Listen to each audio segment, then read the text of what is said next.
اب نئے ہرمز میں ایران کی بحری ناکہ بندی کا تیسرا روز ہے۔ امریکی فوج نے ایران سے نکلنے والے 10ویں بحری جہاز کا راستہ روک کر واپس بھیجنے کا دعویٰ کر دیا۔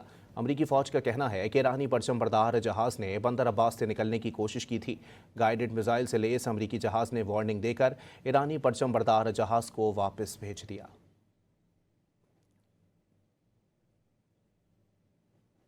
اب نئے ہرمز میں ایران کی بحری ناکہ بندی کا تیسرا روز ہے۔ امریکی فوج نے ایران سے نکلنے والے 10ویں بحری جہاز کا راستہ روک کر واپس بھیجنے کا دعویٰ کر دیا۔